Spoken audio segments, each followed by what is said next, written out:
Mercedes-Benz je ena najbolj priznanih znamk na področju gospodarskih vozil. A pick-upa še ni imel v svoji ponudbi. Zdaj ima tudi tega. Imenuje se razred X, pri čemer že sama oznaka zgolj eno črko kaže, da pri trikraki zvezdi takšen avto smatrajo bolj kot osebni avtomobil, kot pa delovni stroj. To seveda sovpada s trženjskimi analizami, danes namreč terenske pick-upe kupujemo pretežno zato, da z njimi prepeljemo vodne skuterje, traktorske kosilnice ali pa športne rekvizite, kot na primer kakšna draga električna gorska kolesa. Glede na prakso je torej skoraj nesmiselno, da tovrstni pick-upi po predpisih spadajo med gospodarska vozila. Zato predlagamo, da se nehamo čuditi, kako zelo luksuzen je ta delovni stroj. Le zakaj bi moral lastnik konjeniškega posestva kilometre nabirati v špartanski kabini, če hoče opraviti delo, recimo prepeljati delovno orodje ali vleči konjsko prikolico.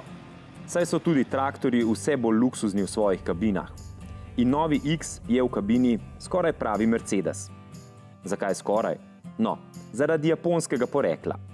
Nemci so namreč z X-om ubrali bližnjico. Niso razvijali samostojno, ampak so zgolj posvojili Nissanovo Navaro. To se v kabini kaže recimo v tem, da manjkajo nekateri klasični mercedesovski prijemi. Na primer, ročico menjalnika bi mi raje imeli tako kot v pravih Mercedesih ob volanu. S tem bi X dobil tudi nekaj prepotrebnih odlagališč. Je pa v novem X-u tišje, ampak res mnogo tišje kot v Navari. In čeprav imajo v Stuttgartu dovolj znanja, so z nakupom Nissanove licence kupili tudi odlične terenske vozne lastnosti. Za Navaro smo recimo zapisali, da ponuja odlično vožnjo ob vsakršni obtežitvi kesona in tudi za Mercedesa to velja. Morda še celo nekoliko bolj. Se pa ne gre čuditi, da razred X ni na prodaj v Ameriki. Tam bi tale X ne bil XXL, ampak kvečjemu medium, morda celo samo small.